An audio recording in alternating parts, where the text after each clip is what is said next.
I started here, I didn't know anything about mold making, didn't know anything about injection molding, but I had employees, co-workers who knew exactly that, and they taught me everything I know pretty much. I've always been in manufacturing. My first lab gig ever was in plating.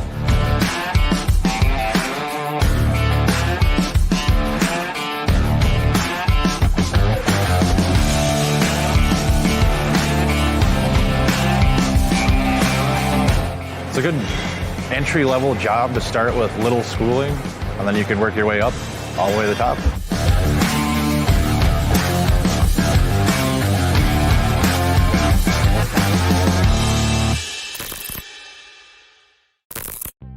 Purchasing people, engineers, they don't want to be sold to the same way that they did 10 years ago. They want to experience something different. Everybody does research before they buy things. And so if you can shorten that life cycle of how long it's going to take to close a deal by sending them valuable content and engaging with them, they're seeking you out to solve a problem of theirs, right? And so they have to trust that you're going to make their life, their job, their day more easy. People want to see what it is that you know and see what it is that you do. And that's a way to get that brand out there, your personal brand, which then leverages over to your professional brand. That's how you're going to stand out, is getting uncomfortable, going out there and doing something that nobody else is doing. Start it now. Just shoot a video and whether it's camera facing you or not, and just post it up on LinkedIn and use some hashtags and write a comment to it. And do that every single day for like 2-3 weeks and see how people are commenting like, dude, this is great. I do not believe that you do need to have an engineering degree. Guess what? I do not have an engineering degree. I actually didn't even graduate high school. I went through and got my GED because I was about 5 credits short. Then I became an engineering technician. Then I became a manufacturing engineer by title, and I started doing schooling at night, but I never finished my degree. And I was a sales engineer for 10 years. I made it all the way up to the top VP of sales and marketing at 3 different companies, grew them significantly. We're talking $20 to $40 million a year of growth, blew them up. And a lot of people that I know that are that successful, making hundreds of thousands of dollars a year, do not have an engineering degree.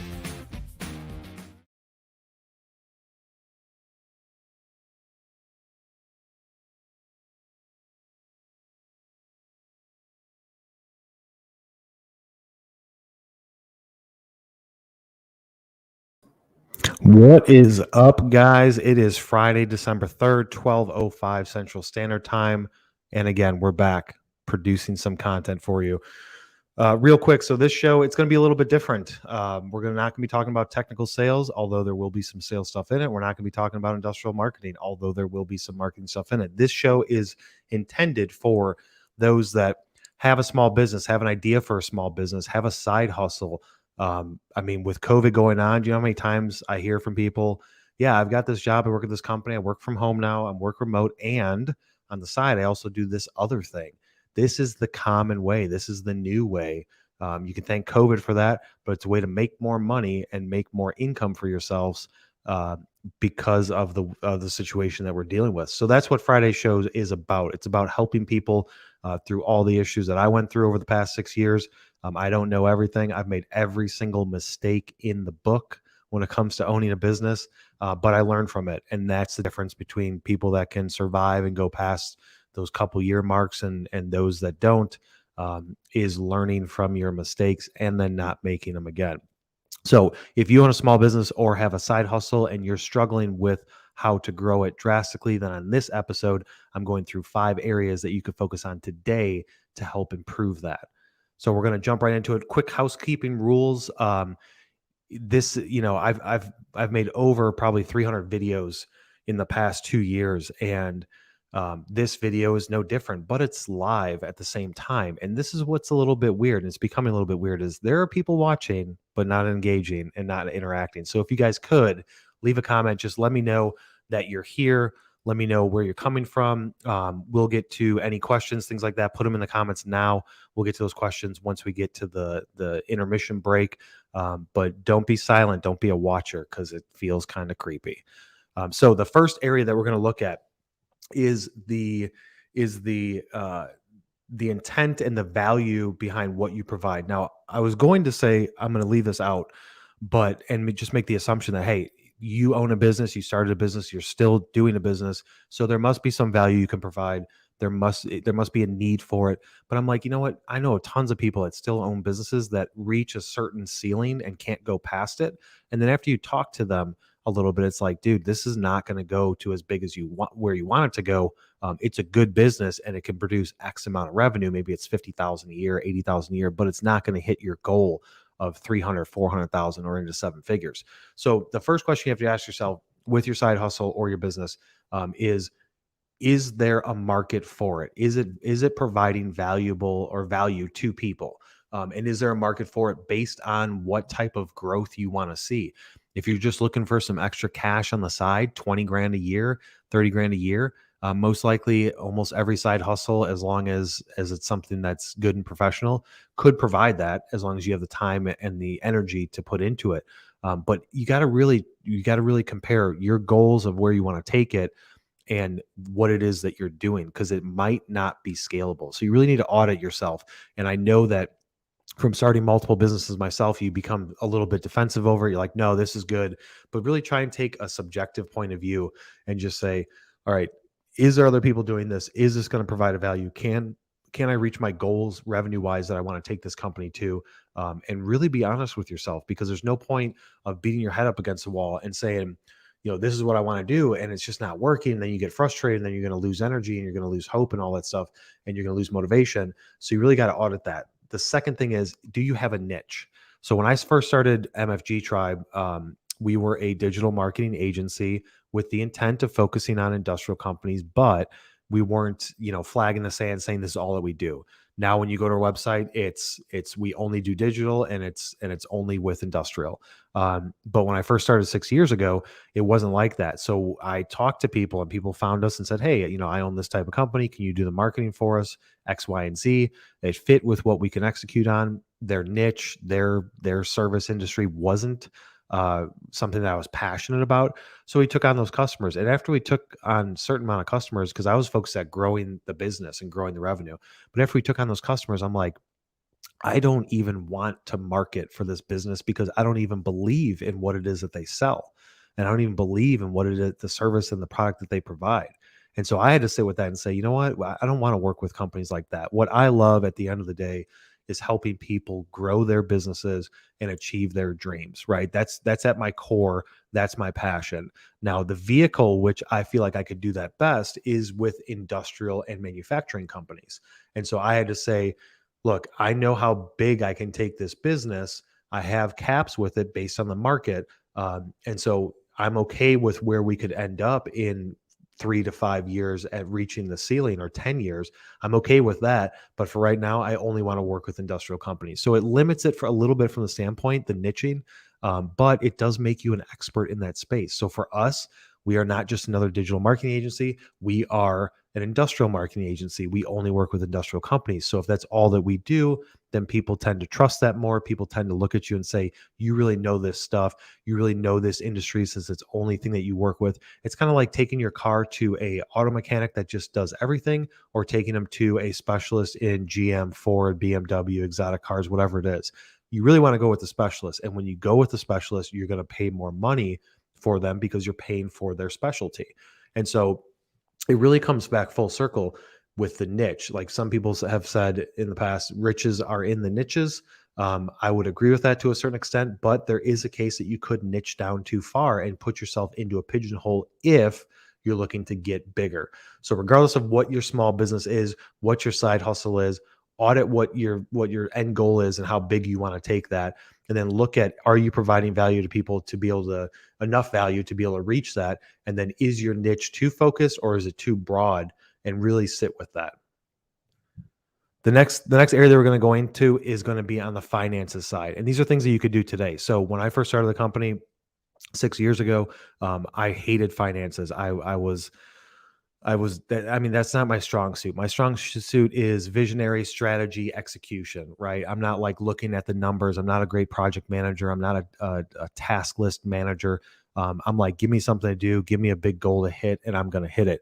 And so looking at your finances in two key areas, your costs and your pricing. So let's talk about the cost from a standpoint. And this is just learning from my own mistakes.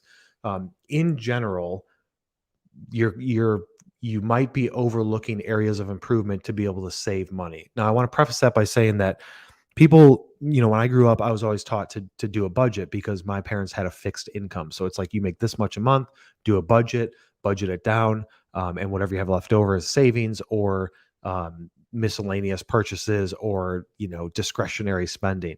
The issue with that, and I think it was probably 10 years ago or something like that, a wise person told me, dude, your issue isn't your budget, your issue is your income. And so as long as you're not spending money on stupid things and ridiculous things, then look at the issue more from a standpoint of your income. Because if you have a high enough income, you worry less about the budget because you've got income to be able to compensate for it. But as a business owner, like when you're growing that business, I'm sure that there's been costs that have been added that maybe you forgot about, even if it's $50 a month, $100 a month, $200 a month, $12 a month, subscriptions, things like that. I've made every mistake there, and we've had things and I forgot to cancel them and things like that. And so it can add up to $400, $500, $600 a month or more, especially for larger companies, but really audit that. And what I ended up doing was bringing in a bookkeeper to work for me. And then that's her responsibility, is to, on a monthly basis, we meet, talk about finances, go through the reports, P&L statements and all the balance sheets and everything, and look at our costs, subscriptions, expenses, all that stuff, and really figure out, like, is there an area that's getting a little bit out of control? But your cost is the fastest way that you can save money right now. Income, yes, you can focus on it, but income's going to come in weeks or months or however long your cycle is. But first, tighten up the ship. Make sure there's no holes in it. Look at your costs. Look at all of your expenses that you have. See what you can stop spending today to be able to save some money and increase your profit numbers. And then look at, all right, I need to increase income. I need to keep the ball going down the hill. But I don't want to add this subscription. I don't want to add these expenses and costs again. That's the whole learning from your mistake. As long as you learn from it, it's perfectly fine that you made that mistake, because everybody does. I made the mistake years ago when we were growing, is I brought in too many people, and we had heads of departments when we really just needed a person to be able to execute on those things. And we had heads of those departments. And so my costs were going through the roof, and then it was hurting the company from a profitability standpoint. And it wasn't until I sat back and brought a third party in that ends up working for me now, that can look at it and say, like, dude, these weren't good decisions. We need to make some changes here. And then make an adjustment and change.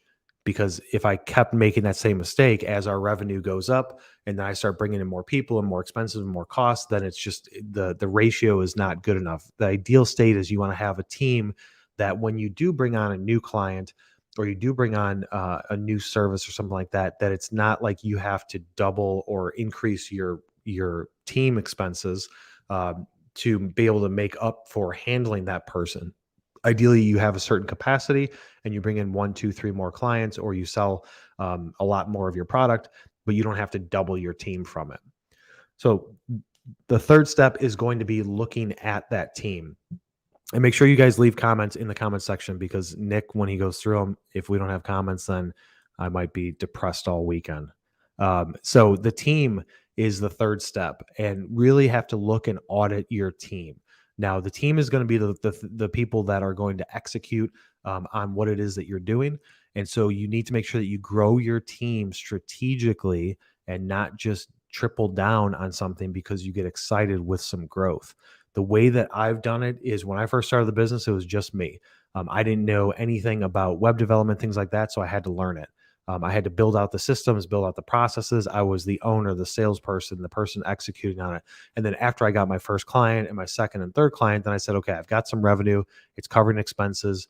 Now I need to be able to bring in somebody underneath me that can handle some of those tasks. So ideally what you're trying to do is you're trying to duplicate yourself, right? You're trying to say, if you know everything that it is and how to do it, then how do you get team members and not hire somebody that knows exactly what you do, but can take a portion of it, right? Because if you're just starting out, you're not going to be able to pay somebody $60,000, $80,000, $100,000 a year to do everything that is that you do, nor do you need that person.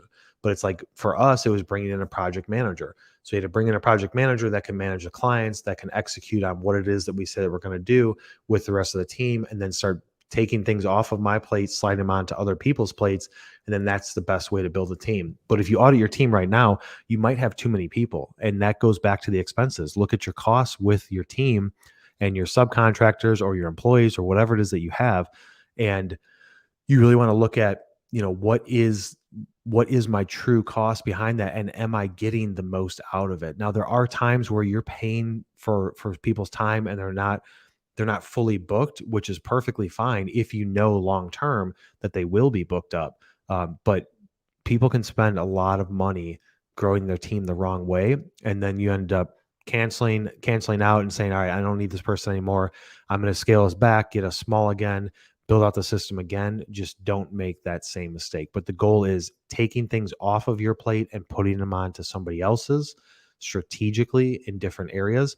And ideally, from a team member standpoint, you don't want to have somebody, depending on your industry and your services, you don't want to have somebody that only focuses on one specific area. So if you have a project manager and all they do is manage projects, can they also manage clients? Can they also manage the team, systems, SOPs, your process, hiring, adding people to the team? If you bring in somebody that does, for instance, graphics design, can they also write content? Can they also create multiple different types of graphics design? Can they do web development? You really want to say, like, don't just find one person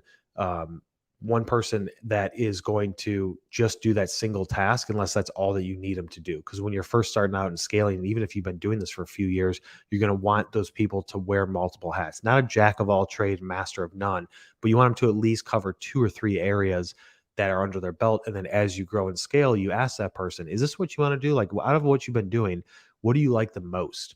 And if they say, I like this thing the most, all right, cool. I'm going to bring in a support team to take those other things off of you.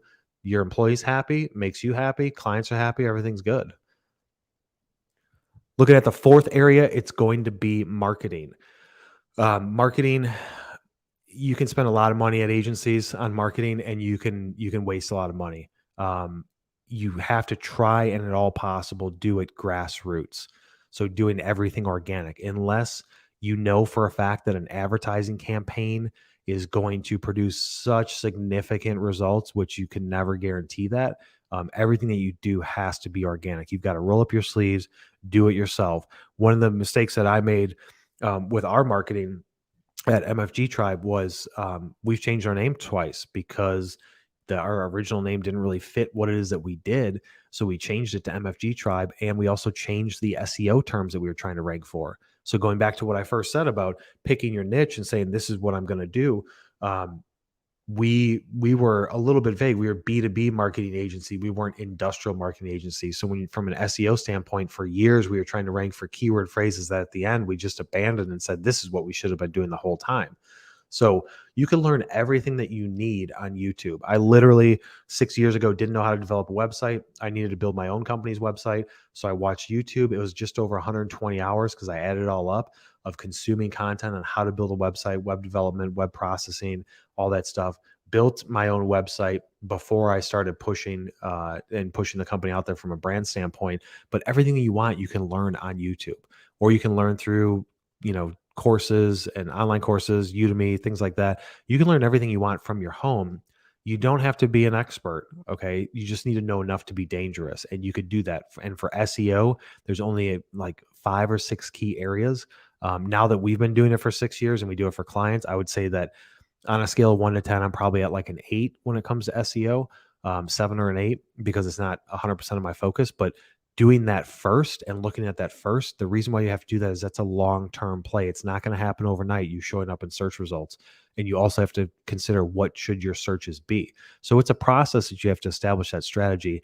I originally did not pay anybody to do that for me. I just learned, used my critical thinking skills, and then executed on it, tested it. Did it work? Track it. It didn't work, make adjustments. I mean, it was all grassroots.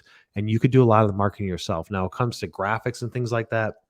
If you don't know anything about colors and shapes and fonts and how things look good and all that stuff, you can find freelancers on places like Fiverr and Upwork and stuff like that. You can find people that you can hire to do that. if that's something that you don't want to touch. But from an organic standpoint, the core things of your marketing, you have to break it into areas of, is my SEO good to grow the business? Do I need to change my meta title and descriptions? Am I doing any sort of email marketing or list capturing on my website? Those are all different areas that you can look at from a marketing standpoint, because it's all about brand, and say, am I focusing my attention in the right areas? From a social standpoint, are you focusing on the right areas? Everybody wants to go to Facebook, but if you're B2B, it's all about LinkedIn. It's not about Twitter. It's not about Facebook. It's not about Instagram, unless you're doing something that looks cool. If you're in B2B, all your attention is on LinkedIn. And how you do that, you can check out my YouTube channel. We've got tons of videos on how to blow up on LinkedIn from a company page standpoint, what content to create, how to build out your network, and everything under the sun. There's a whole playlist on my YouTube channel just about LinkedIn, because it's something that we do so much of. But you really got to sit back and say, like, audit my results. Am I going down the right path? You do not need to invest $15,000 into systems or $10,000 into HubSpot licenses. You can do things on a shoestring budget. You can get HubSpot for $49 a month. You can do everything organic. You can build it and grow it as you continue to build and grow your business. But don't, like, a lot of times people are spending too much money on those systems because somebody told them that they needed it, but they didn't audit it themselves. So marketing is a long-term play. That's the way that sales are driven these days. It's no longer direct selling. So you have to spend as much time in the marketing aspect of it as you can. If that's not your forte, like I said, go to YouTube, subscribe to my content. I put everything out there for free. Nothing is blocked with email addresses or gates. There's tons of people out there that are putting content out there to teach you how to market. It's a really simple process. Don't think it's overwhelming at all, even if it's not an area that you love. But that is what's going to get you down the road faster and get that growth a lot quicker if you start focusing on marketing. The fifth area is going to be sales. So sales revenue, typically in business, if it's a small business, if it's a solopreneur, or if there's only a couple of people, somebody has to handle sales. If you've got a larger company and you've got a sales team, audit their activity, because sales can be a black hole of money. Paying people significant incomes, but not auditing their performance and their KPIs and stuff like that is a way that you could get into it 3, 4 months, 6 months down the road, and then sit back and be like, this person didn't do anything for me. I wasn't training them. I wasn't pushing them. They did nothing. And then now, you've lost the money of their income times 6 months or however long they've been on for. But more importantly, you've lost time, and you don't have time to lose, because time is the only thing that's equal amongst everybody in the world, right? You got 24 hours in a day. And so if you lose 6 months, that could mean the difference between seizing opportunities that came up from a timing standpoint, or did your competition already move on that? And now they're now they have that contract or distribution, or they were awarded that business or whatever it is. So it's all about time. In sales, they have to be doing everything all at the same time. They have to be pushing as hard as possible every single day and at least moving the ball down the field. But usually in a lot of small businesses, it's like one person is responsible for that because maybe that's their passion. Then that's a great situation. But if you get into tech businesses and stuff, there's usually one person that's in operations, one person that's on the tech side of things, and nobody's doing sales. And they're just kind of waiting for people to find them. Now, that can work with inbound marketing, with a good marketing strategy, an organic marketing strategy that is working well. You can get opportunities every single month, but you got to look at your business and say, is the opportunities that I'm getting going to get me to the goals that I need from a revenue standpoint for growth? And if it's not, you have to make an adjustment and change. I mean, I've always believed that, and this was told to me probably 15 years ago, that no business fails due to, I'm sorry, the number one reason why a business fails is lack of sales. And it's that simple. And you maybe think, no, like if their operating expenses are too high or whatever, besides any sort of legal issues or things like that, new revenue fixes all issues. If you've got a spending problem, revenue can mitigate that. You're not going to go out of business if you've got new revenue coming in.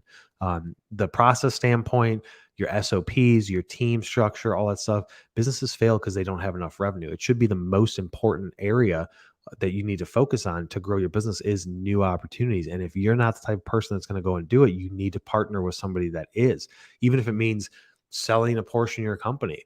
I mean, that's something like, I'm not an operations guy. I'm a sales guy. I'm sales and marketing. I'm forward thinking. I'm visionary.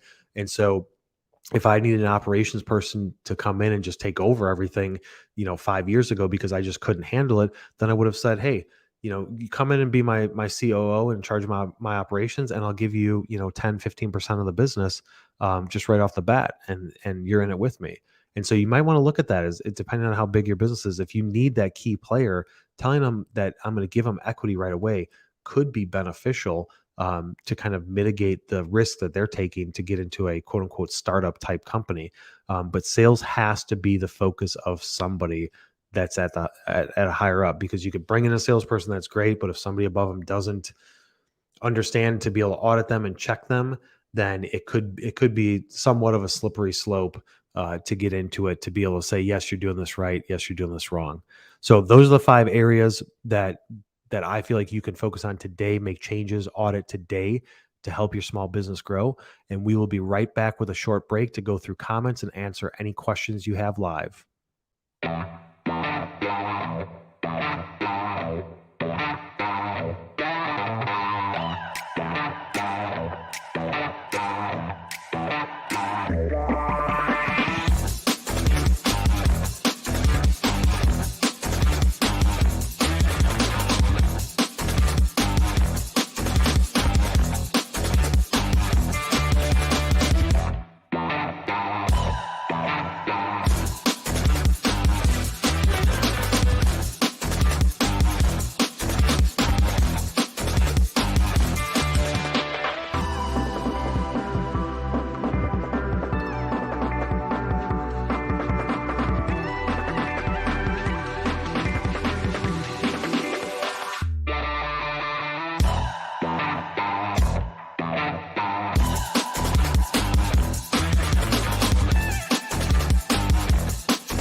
All right, we're back. Hopefully you enjoyed that awesome video compilation that Nick puts together for us.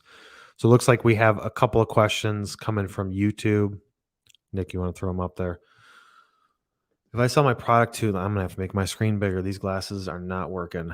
If I sell my product to a new customer, how may I know that the customer will pay me within the credit time? How can I cross-check?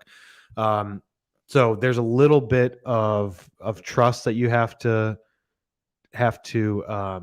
put in there. I mean, do you ever really know? Like, you could do some research. There's systems out there, and things like Hoover and D&B and stuff like that, where you could pay for a subscription to check to see what their rating is, to see if they're going to pay you on time. But it's kind of like a little bit of a risk. It depends on what it is that you do in the B2B space. So if your product is something that is tangible that they have, then if you're just starting off, I'd be like, you got to pay me before I ship it type of thing. If you can't afford to lose it, if you can afford financially to not get paid for that item and they just take it, then that's just a risk you're going to have to take. But like I said, there's systems out there that will give you like a credit score of that company, or a business rating score, A through F of that company, to see, are they trustworthy? It's basically like a risk analysis type of thing. But I think you have to pay for those. And at the end of the day, if it was me, I wouldn't pay for it, and I would just kind of roll the dice. If at all possible, you could do 50% upfront before you ship, and 50% once you do ship it. If it's a digital service, then it's something that I would say pay at the end of the service. And it looks like you sent. Okay, so you sell valves. So if you sell valves, a physical product, it depends on who you are selling to. Right? Do you, like, in your industry, for the most part, if you're selling valves, there's typically terms, net 30, net 15, net 60, something like that. As long as they're a reputable company and not some dude in his garage that promises to pay, they're not gonna typically stiff you over, because they're not gonna want the bad karma or the bad publicity of you being able to be like, yeah, dude, I shipped them like $5,000 worth of valves and they never paid me. They're not going to want that thorn in their side. If they're a super small company and you're selling them a significant amount of things, then I would have a conversation with them and be like, look, like, I don't know you. and you're not a huge company, but look, I want to send you the stuff to support you. If we could do 50% up front and then 50% once you receive it, then that would be great. It would make me, at least feel a little bit more comfortable doing this. And then once you've established that relationship with them, you can talk about credit terms and things like that. But that's how I would handle it. I mean, especially from your standpoint, if you're selling something that you're making and you own the business, I completely understand you've got cost and labor into making that product. And then you ship it to somebody, you're like, I hope that they pay me. I can't afford it if they don't. I would say, dude, just hit me up with a deposit to start. Nick threw a question in there. What factors should a side hustler consider before taking the plunge and making the side hustle their primary career? So you should be able to understand, like, if you have a side hustle and you're like, I love it. The first thing is, do you have a passion for it? Right. The ideal situation is every day when you go to work, you're like, I love what I do, because it's your passion. So if you have a side hustle and that's your passion, then that's kind of check number one. Number two is going to be, you have to understand that it is extremely lonely when you are directly responsible for your own income. Up until 6 years ago, it was real nice getting a paycheck, no matter what happened at the business, no matter what happened with me. Every single 2 weeks or week or whatever it was, I got a paycheck. I didn't have to worry if clients left or anything like that. I wasn't hit hard from it. But when you do it on your own, that is the biggest risk possible. It has the biggest reward, but you really got to sit and think, like, am I confident? Do I have the confidence that, and the hustle and the mindset that I'm going to give this my all? The only way you could fail is if you quit. So if you literally never quit, then you will literally never fail. And so am I going to give this my all, 150% all the time? Understand that once you get into it, it's a 24/7 job. You're going to eat, sleep, and breathe this business. And if you're okay with that in your mind, even still, I would say multiply it times 10, because that's how it's going to be. When you lose a customer, you're gonna be like, oh shit, I can't do this. I need to go get a job, and this is gonna fail. And I knew I should have never started this. That's that negative self-talk that you don't want in your life. You want in your mind, you want to go all in and be like, look, I'm gonna try this, I'm gonna do this, I'm going to succeed, and I'm gonna give it my all. But you have to understand, at the end of the day, you can't point the finger at anybody. If you don't have money to pay yourself, it's 100% on you. And that's a big responsibility for a lot of people. And that's something that most people say, I want to be my own boss. I want to control my own destiny. But at the end of the day, they don't understand, like, it's very lonely. It's all you all the time. And then as you bring a team up, it gets even worse, right? Can you handle that pressure, that stress? Like, now you've got 2, 3, 4, 10 livelihoods that depend on your business and decisions that you make to make sure that they continue to get their paycheck. Follow-up question to that: how should a small business look at their marketing to gauge whether it's oversaturated? I would say, just looking at the data and the responses of what you're getting out of the marketing, right? So, like, what type of metrics can you get back, and what type of things are you getting from what you're doing? If you're spending a lot of money in one area and you're not really getting the results or the things that you want to gain from that, then you need to make an adjustment quickly and determine, like, I'm not doing that anymore. It didn't work. So too often people can go, dive both feet into the water and say, this is what I'm doing. But if it doesn't work, then you need to jump back as quickly as possible. As quick as you went in, you need to jump back out of it and be like, that didn't work. I need to pivot and make an adjustment. So I think that's it. All right, we got some thumbs up from our side. So that's it for all the comments. Now, keep in mind, there is a delay on LinkedIn. Look, if you guys got value out of this content, please share it with one person you know. Be sure to subscribe to the YouTube channel. Follow me on LinkedIn. And we're going to be doing these events 3 days a week. So make sure that you stay tuned for all of our content, and we will see you on the next one.